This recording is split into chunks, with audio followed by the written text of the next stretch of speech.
Hi friends, ఈ రోజు అయితే మా ఇంట్లోని గోంగూర చికెన్ పలావ్ అయితే వండుకుంటున్నాం. దానికోసం అయితే చికెన్ని మంచిగా వాష్ చేసుకొని అందులో ఉప్పు, మసాలా, పసుపు వేసుకున్న తర్వాత అందులో ఒక 3 టేబుల్ స్పూన్లు కారం వేసుకోవాలి. తర్వాత ఒక టేబుల్ స్పూన్ అల్లం వెల్లుల్లి పేస్ట్ వేసుకోవాలి. ఇవన్నీ వేసాం కదా, ఒకసారి మొత్తం కలిసేలాగా ఒకసారి అయితే కలిపేసుకోవాలి.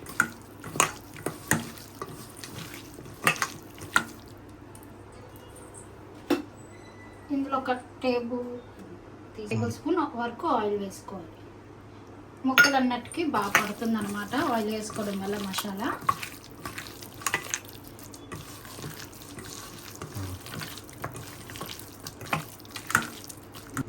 ఇప్పుడు దీన్ని అయితే మ్యాగ్నేషన్ చేసుకున్నాం కదా, దీన్ని అయితే మనం ఒక 1 అవర్ పక్కన పెట్టుకోవాలి. మసాలా అనేది ముక్కలకి మంచిగా పడుతుంది అనమాట.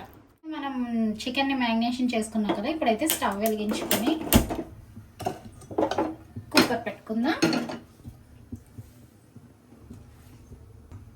మనకి హీట్ ఎక్కాక మనమైతే ఒక 5 టేబుల్ స్పూన్ ఆయిల్ అయితే తీసుకుంటున్నాను నేనైతే.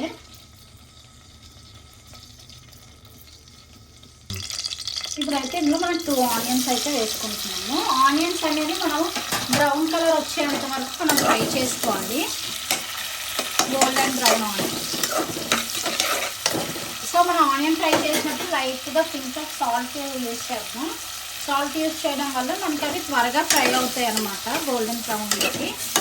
మనకి బిర్యానీలోకి ఎప్పుడైనా మనకి బ్రౌన్ ఆనియన్సే బాగుంటాయండి, మంచి టేస్ట్ వస్తుంది. మనకు ఆనియన్ ఎంత మంచిగా ఫ్రై అయితే మనకి టేస్ట్ అయితే అంత పర్ఫెక్ట్గా వస్తుంది అనమాట. ఆనియన్సే మెయిన్ మనకి.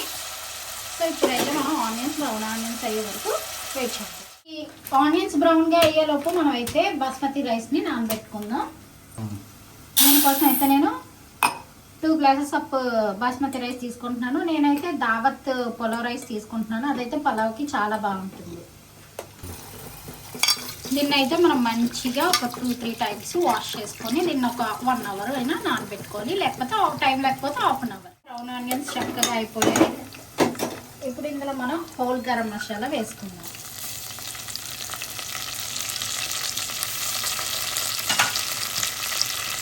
2 పచ్చిమిరపకాయలు,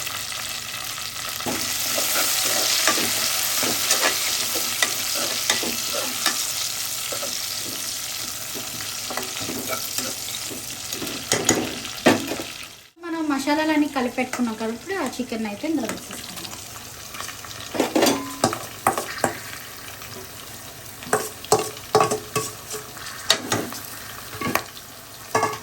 ఒకసారి కలిపేసుకుందాం.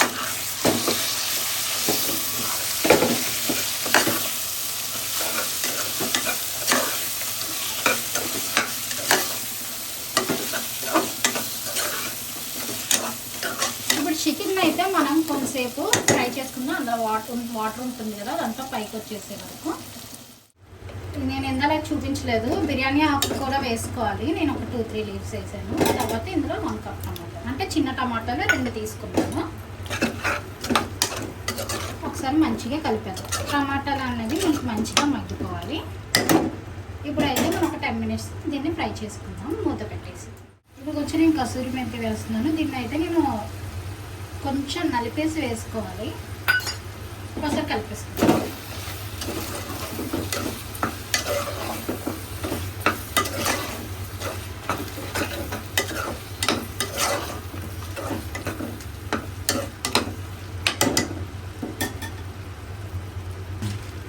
ఇప్పుడైతే మనం గోంగూర వేసుకుందాం.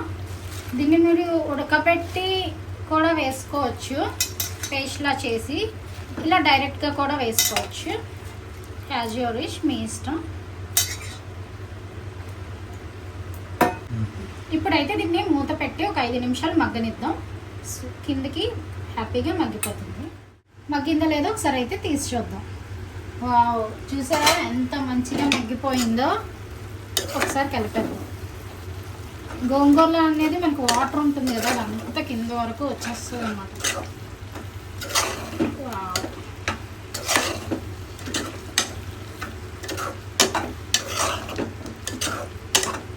దీన్ని ఒక 5 మినిట్స్ ఉడకనిద్దాం.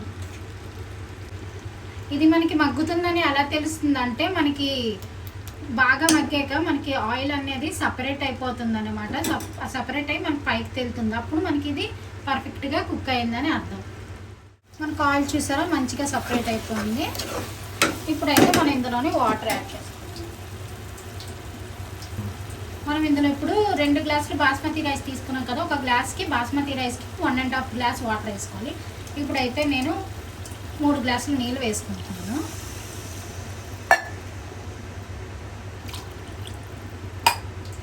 ఒకసారి కలిపేద్దాం. ఇప్పుడు మనం వాటర్ వేసేసాం కదా, ఇప్పుడైతే మనకి టేస్ట్కి సరిపడా సాల్ట్ కూడా ఇప్పుడే యాడ్ చేసుకోవాలి.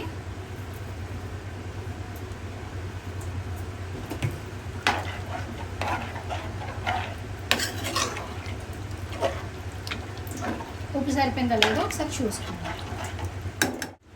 ఇదైతే మనం మంచిగా బాయిల్ అవ్వాలి. వాటర్ బాయిల్ అయ్యాక అప్పుడు మనం ఇందులో రైస్ యాడ్ చేసుకుందాం. ఇప్పుడైతే మూత పెట్టేసి బాయిల్ అయ్యే వరకు వెయిట్ చేద్దాం. ఇప్పుడైతే మనకి చూసారు ఎంత మంచిగా బాయిల్ అయిపోతుందో. ఇప్పుడైతే ఇందులో మనం రైస్ వేసుకుందాం. రైస్ మనం కలపకూడదు, నానబెట్టుకున్నాం కదా, ముక్కలు ముక్కలుగా అయిపోతుంది. ఇప్పుడైతే మనం డైరెక్ట్గా రైస్ని అయితే వేసేసుకుందాం.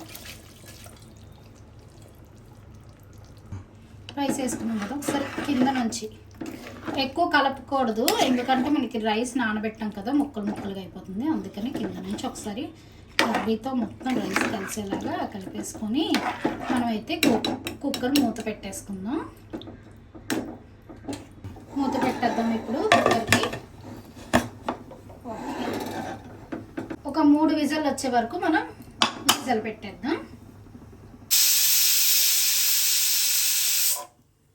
1000 years later. ఇదైతే మనం 3 విజిల్ తర్వాత కుక్కర్ అయితే చల్లారిపోయింది కదా. ఇప్పుడైతే మనం కుక్కర్ మూత తీసి చూద్దాం ఎలా వచ్చిందో. మనకైతే పర్ఫెక్ట్గా కుక్ అయిపోయింది. గోంగూర అనేది చూసారా పైకి తేలిపోయి, రైస్ చూసారా మీకు ఎంత పొడుగ్గా వచ్చిందో. ఇంతేనండి, చాలా సింపుల్గా చేసుకోవచ్చు ఇంట్లోనే మనం గోంగూర చికెన్ పలావ్. ఈ రెసిపీ అయితే మీకు నచ్చినట్లయితే లైక్ చేయండి, షేర్ చేయండి.